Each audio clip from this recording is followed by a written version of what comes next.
उपरिनिर्दिष्ट कसोट्यांपैकी केवळ एकाच कसोटीला किंवा दोन कसोट्यांना उतरणारा अस्तित्वात असणाऱ्या धर्मांमधून एखाद दुसरा धर्म आढळतो। परंतु प्रश्न असा आहे की सायाच कसोट्यांना उतरणारा असा कोणता धर्म आहे? माझ्या माहितीप्रमाणे केवळ बौद्ध धर्मच वरील साया कसोट्यांना पूर्णपणे उतरू शकतो। बौद्ध धर्म हाच एक असा धर्म आहे की त्याची कास धरणे जगाला आज भाग आहे। आजचे आधुनिक जग प्राचीन जगाच्या मानाने फारच वेगळे आहे। त्यालाच आज धर्माची खरी निकड आहे आणि ती निकड भागविण्यासाठी त्याला बुद्धाच्या धर्माचीच निवड करावी लागणार आहे। माझे हे प्रतिपादन लोकांना पटणार नाही, कारण बहुतेक लोकांनी तथागत बुद्धावर लिहिताना बुद्धाने केवळ अहिंसेचेच प्रतिपादन केलेले आहे, त्याशिवाय दुसरे कोणतेच उच्च विचार त्याने प्रदर्शित केलेले नाहीत असे सांगितल्याचे आढळते। त्यामुळे बौद्ध धर्म आजच्या जगाची निकड भागवू शकणार नाही असे त्यांना वाटण्याचा संभव आहे। परंतु हा विचार दिशाभूल करणारा आहे। बुद्धाने अहिंसा तत्वाचे प्रतिपादन केलेले आहे हे सत्य आहे, परंतु त्याचे महत्त्व मी मुळीच कमी लेखित नाही, कारण अहिंसेचे तत्व हे महान तत्व आहे। त्याचा अंगीकार केल्याशिवाय जगाचे विध्वंसनापासून तारण करता येणार नाही। बुद्धाने अहिंसेव्यतिरिक्त दुसऱ्या बऱ्याच गोष्टी सांगितल्या आहे, हे मला प्रामुख्याने म्हणाव्याचे आहे।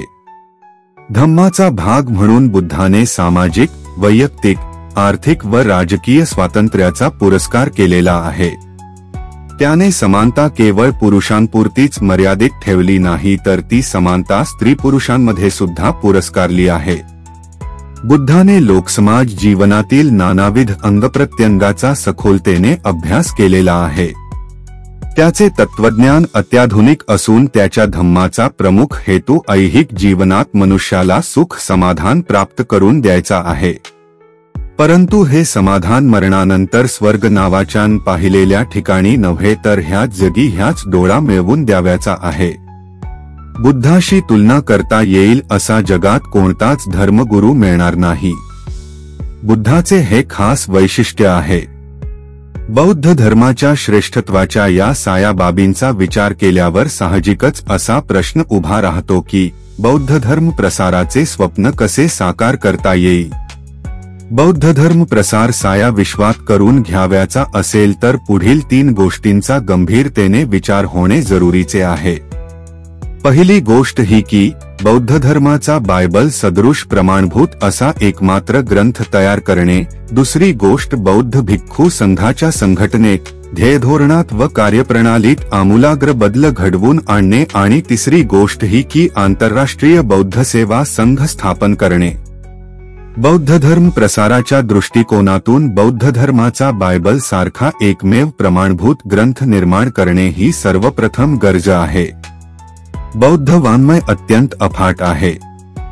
बौद्ध वाङ्मयाच्या अथांग महासागरात एखाद्याने बौद्ध धर्माचे सार समजून घेण्यासाठी कितीही बुड्या मारल्या तरी हे हस्तगत करता येणार नाही।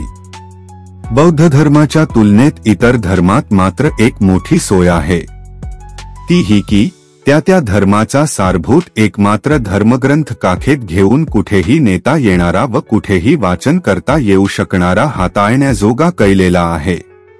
परंतु बौद्ध धर्मात असा एकमेव ग्रंथ नसल्यामुळे सर्वसाधारण बौद्ध अनुयायांची अत्यंत कुचंबना होते। बौद्ध ग्रंथसंभारातील धम्मपद हा ग्रंथ ही उणीव काहीशी भरून काढू शकतो, परंतु भारतातील हिंदी भाषेत तयार केलेला धम्मपद हा ग्रंथ ही अपेक्षा पूर्ण करण्यास मात्र थिटा ठरलेला आहे.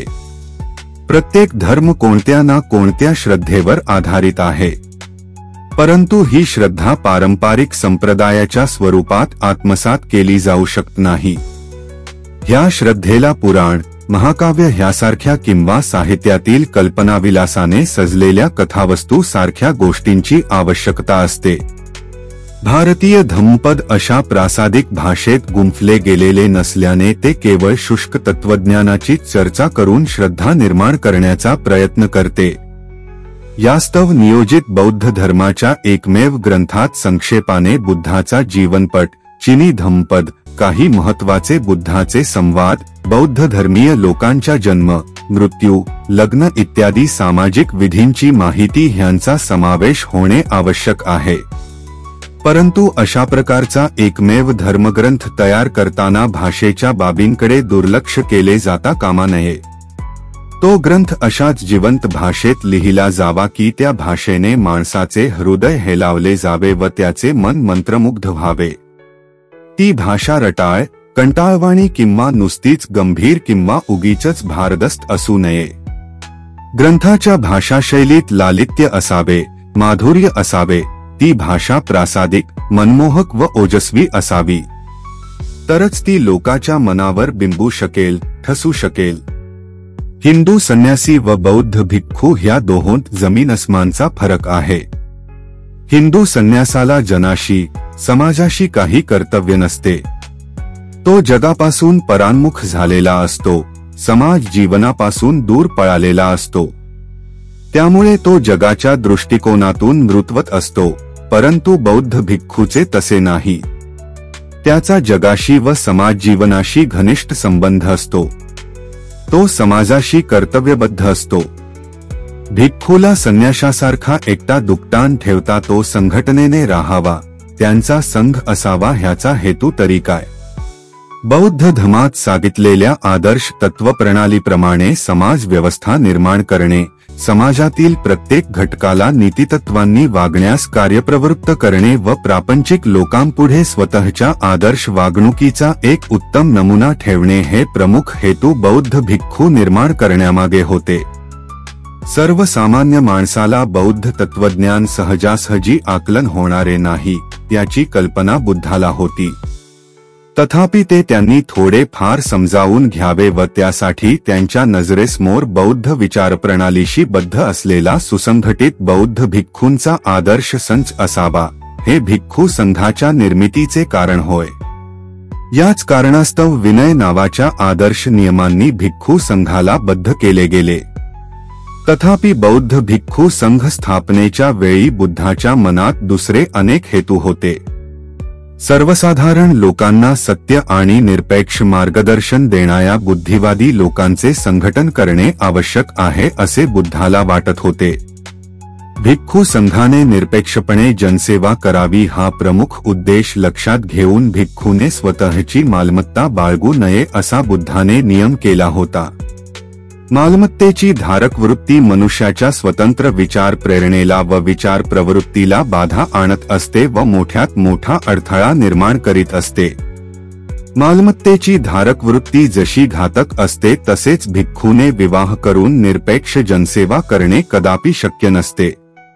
यास्तव सामाजिक बंधनात गुरफटून राहता जनसेवेस तन्बंधनाने मुक्त राहण्यासाठी भिक्खूने विवाह करू नये असा निर्बंध बुद्धाने घातला होता.